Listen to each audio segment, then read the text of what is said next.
नमस्कार. आज आपण एका अशा प्रश्नावर बोलणार आहोत जो खरं तर शतकानुशतके लोकांना विचार करायला लावतोय. जर देव चांगला आणि सर्वशक्तिमान आहे तर तो सैतानाला आपल्याला मोहात पाडण्याची परवानगी का देतो? चला, या मोठ्या प्रश्नाचं उत्तर सोप्या भाषेत समजून घेऊया. तर हाच तो प्रश्न आहे जो आपल्यापैकी अनेकांच्या मनात येतो. एक सर्वशक्तिमान आणि प्रेमळ देव, तो जगात वाईट गोष्टींना, मोहाला का घडू देतो? याचं उत्तर आश्चर्यकारकपणे देवाने आपल्याला दिलेल्या एका खास देणगीमध्ये लपलेलं आहे. या प्रश्नाच्या उत्तरापर्यंत पोहोचण्यासाठी आपण काही टप्पे पाहणार आहोत. आपण सुरुवात करू मूलभूत प्रश्नापासून. मग स्वतंत्र इच्छा म्हणजे काय ते समजून घेऊ. त्यानंतर निर्मितीसमोर कोणती निवड असते ते पाहू. त्या निवडीचे दोन वेगवेगळे शेवट कोणते आणि शेवटी या सगळ्यामध्ये मोहाला परवानगी का दिली जाते याचं कारण आपण पाहू. चला तर मग सुरुवात करूया. ह्या सगळ्याच्या मुळाशी काय आहे? तर ते आहे देवाने आपल्याला दिलेलं एक खूप शक्तिशाली वरदान. हो, खरं तर याच एका देणगीमुळं या संपूर्ण प्रश्नाचं उत्तर आपल्याला मिळतं. हीच देणगी प्रेमाला आणि आज्ञाधारकतेला अर्थ देते, पण त्याच वेळी पापाचा दरवाजाही उघडते. मग अशी कोणती देणगी आहे ही? तर ही देणगी आहे स्वतंत्र इच्छा, म्हणजे आपल्याला स्वतःची निवड करण्याचं स्वातंत्र्य. चला जरा खोलवर जाऊन पाहूया की ही स्वतंत्र इच्छा म्हणजे नेमकं काय आहे आणि देवाने तिचा समतोल कसा साधलाय. तर स्वतंत्र इच्छा म्हणजे काय? सोप्या भाषेत सांगायचं तर निवड करण्याची क्षमता. पण एक गोष्ट लक्षात घ्या, कोणतीही निवड खरी तेव्हाच असते जेव्हा तुमच्याकडे चुकीचा पर्याय निवडण्याचीही शक्यता असते, नाही का? जर फक्त एकच चांगला पर्याय असेल तर ती निवड नाही, ती तर सक्ती झाली. म्हणूनच स्वतंत्र इच्छेमध्ये पाप करण्याची शक्यताही आपोआपच येते. पण इथे एक खूप महत्वाची गोष्ट आहे. देवाने आपल्याला फक्त पाप करण्याच्या शक्यतेसह एकटं सोडून दिलेलं नाहीये. नाही, त्याने आपल्याला एक शक्तिशाली मदतही दिली आहे. आणि या मदतीलाच कृपा असं म्हणतात. ही देवाची मदत आहे जी आपल्याला मोहांवर मात करून योग्य निवड करण्याची शक्ती देते. म्हणजे बघा, स्वतंत्र इच्छा आपल्याला निवड करण्याची संधी देते, तर कृपा ती निवड योग्य प्रकारे करण्यासाठी मदत करते. एक प्रकारचा बॅलन्स आहे हा. तर मग स्वतंत्र इच्छा आणि कृपा या दोन्ही गोष्टींमुळे माणूस म्हणा किंवा देवाची कोणतीही निर्मिती ती एका अशा तिठ्यावर येऊन उभी राहते जिथे तिला दोन मार्गांपैकी एक निवडायचा असतो. आणि या निवडीचे परिणाम खूप मोठे आणि कायमस्वरूपी असतात. तर इथे हे दोन मार्ग अगदी स्पष्टपणे आपल्या समोर आहेत.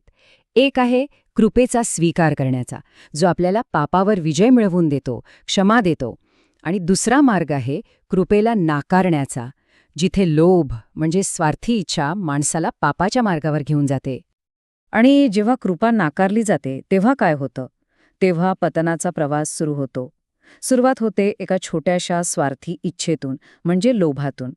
हा लोभ पापाला जन्म देतो आणि जेव्हा हे पाप पूर्णपणे वाढतं तेव्हा ते मृत्यूकडे घेऊन जातं. हा एक नैसर्गिक आध्यात्मिक क्रम आहे, जसं शास्त्र सांगतं. बायबलमधील एक वचन हे अगदी स्पष्ट करतं. कारण पापाचे वेतन मरण आहे, पण देवाचे कृपादान आपल्या प्रभू येशू ख्रिस्तामध्ये सार्वकालिक जीवन आहे. म्हणजे बघा, दोन्ही मार्गांमधला फरक किती स्पष्ट आहे. निवड आपल्या हातात आहे. ठीक आहे, मग या निवडीचे अंतिम परिणाम काय आहेत? हे दोन मार्ग कुठे जाऊन पोहोचतात? तर हे दोन मार्ग पूर्णपणे वेगवेगळ्या आणि कायमस्वरूपी ठिकाणी पोहोचतात. तर परिणाम फक्त दोनच आहेत. जे कृपेचा स्वीकार करतात आणि देवाच्या इच्छेनुसार चालतात त्यांना सार्वकालिक जीवन मिळतं. पण जे कृपा नाकारतात आणि स्वतःच्या इच्छेनुसार चालतात त्यांना देवाच्या क्रोधाचा सामना करावा लागतो, ज्याचं वर्णन अग्नीचा सरोवर असं केलेलं आहे. बायबलमध्ये योहान 3:36 मध्येही हेच सांगितलं आहे. जो पुत्रावर विश्वास ठेवतो त्याला सार्वकालिक जीवन प्राप्त झाले आहे, पण जो पुत्राची आज्ञा मानित नाही त्याला जीवन दिसणार नाही, तर देवाचा क्रोध त्याच्यावर राहतो. यावरून एकदम स्पष्ट होतं की अंतिम परिणाम पूर्णपणे आपल्या निवडीवर अवलंबून आहे. आता आपण येतो आपल्या मूळ प्रश्नावर. जर परिणाम इतके गंभीर आहेत तर देवाने मुळात मोहाला परवानगीच का दिली? का नाही त्याने मोहच काढून टाकला? याचं उत्तर या एका वाक्यात आहे. जर चुकीचा पर्यायच नसेल तर योग्य गोष्टीची निवड ही निवड नसतेच, ती एक सक्ती असते. खऱ्या आज्ञाधारकतेला तेव्हाच अर्थ आहे जेव्हा आज्ञा न पाळण्याचा पर्यायही उपलब्ध असतो. आणि बरोबर इथेच सैतानाच्या मोहाची भूमिका समोर येते. मोह काय करतो? तो एक अशी परिस्थिती निर्माण करतो जिथे आपल्याला निवड करावीच लागते. तो आपल्याला आपल्या स्वतंत्र इच्छेचा वापर करायला भाग पाडतो. आणि या प्रक्रियेत जे खऱ्या मनाने देवाला निवडतात ते इतरांपासून आपोआप वेगळे ठरतात. आणि हेच आपल्या मूळ प्रश्नाचा अंतिम उत्तर आहे. देव मोहाला परवानगी देतो कारण त्याशिवाय खरी निवड शक्यच नाही. खरं प्रेम हे सक्तीने नाही तर स्वेच्छेने निवडलं जातं आणि मोह ती निवड करण्याची संधी निर्माण करतो.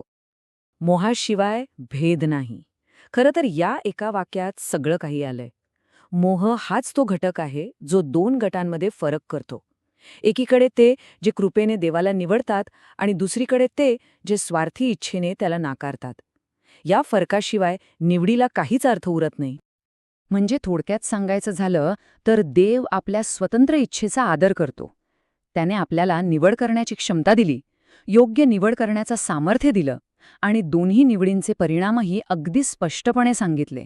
आता अंतिम निवड कोणाची आहे? ती आपल्या प्रत्येकाच्या हातात आहे.